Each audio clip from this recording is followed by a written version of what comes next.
Cleopatra Chai, and in today's video, our topic is about how to stand tall when life and struggles keep pressing you down. Now, number one, know your God through faith. God was given the names that He has in the Bible because of what He had done. But if He didn't do those things, then maybe we wouldn't have known those names, but that does not mean that He wouldn't be who He is. If God hadn't provided for Abraham that day, and if God hadn't been known as Jehovah Jireh, the Lord our provider, then that does not mean that, or that wouldn't mean that He isn't.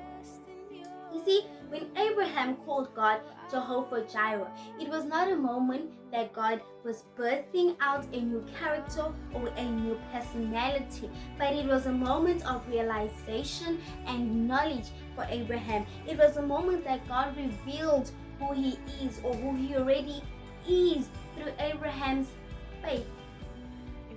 You see, Abraham didn't need to read another story of Abraham that said that God is a provider for him to have faith and to trust that God will provide for him. But because of his faith, he himself was able to witness God as a provider.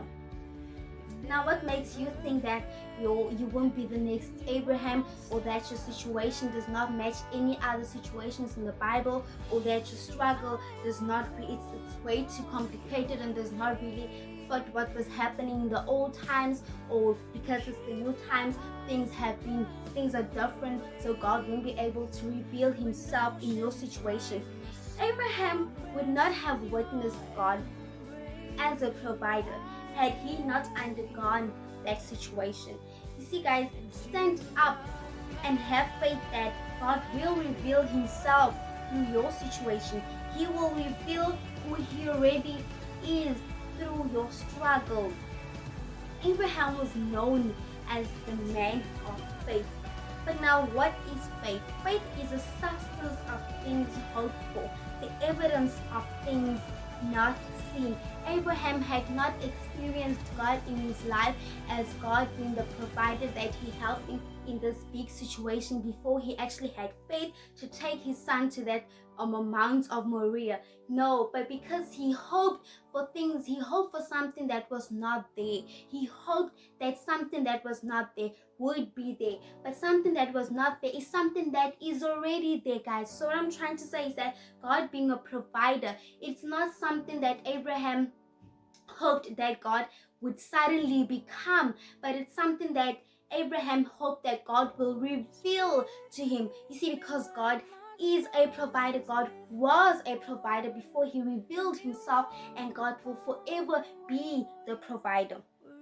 So Abraham had faith that God would provide. He did not need to have first witnessed God as a provider for him to have faith. He did not need to witness it in his friend's life. He did not need to have witnessed it in his partner's life or in his family's life for him to know that, you know what, this is the situation I'm going through and my God will provide. When his son asked him and said, Father, we have everything, but we do not have the lamb, he said, my child, God will provide. He did not say, my son, I self don't know because I had not seen God actually do this. But he said, my son, God will provide. He had faith and he hoped for something that was not there. Number two, know who you are in Christ. You see, many people are easily led astray and others easily fall because they don't know who they are in Christ. It's like building a house. You have the foundation, but once you're done with the foundation, you don't know where the kitchen is supposed to be, or where the bathroom is supposed to be, or where the living room is supposed to be. So you end up having the bathroom in the kitchen and the living room in the bedroom. It's the same thing with us Christians.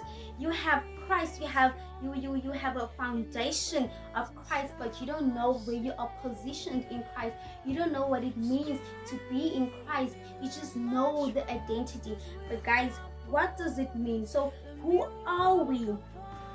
Because you see, guys, if you don't know who you are, the enemy is able to whisper things in your ear because he knows that you're not equipped with the right sword to fight back his lies when you are faced with struggles. He's able to tell you things. He's able to say, but this situation this time is going to bring you down. This struggle this time is going to bring you down. And because you don't know who you are, you don't know what it means from going out of the world and coming into Christ. You don't know what it means from having that transition. You don't know what it means when you are now Christ. What does it mean for your struggle, and what does it mean for your situations that come and go, because this is life, guys. So who are we?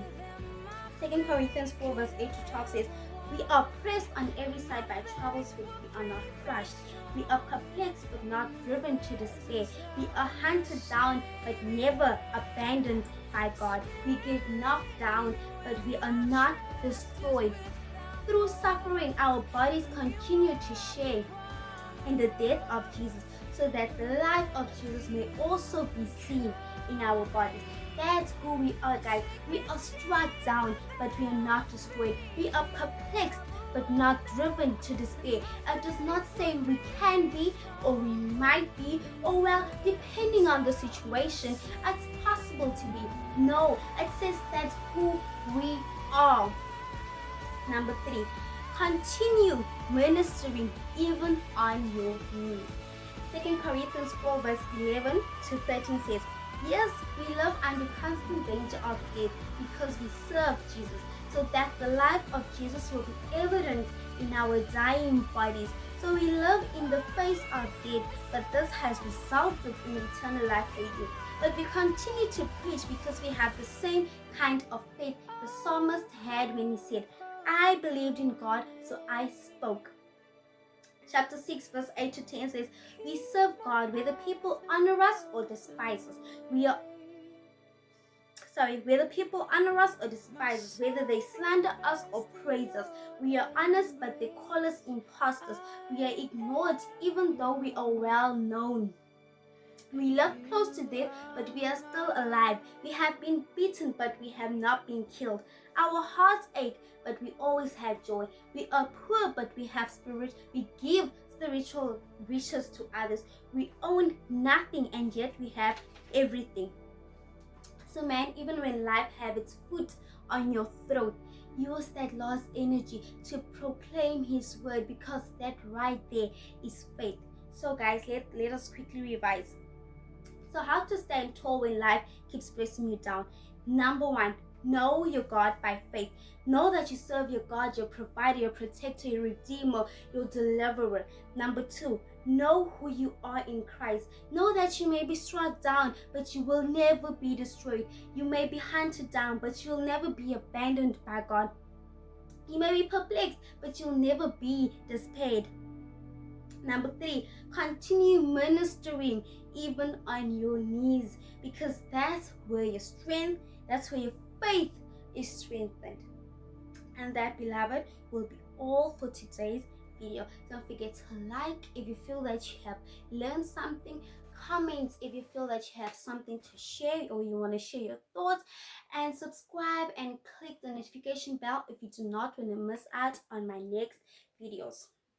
And also, guys, follow me on Instagram at Cleopatra_Charlie, and at Facebook on my Facebook page at Cleopatra Charlie for more updates on my next videos. Thank you guys for watching. See you guys on my next videos.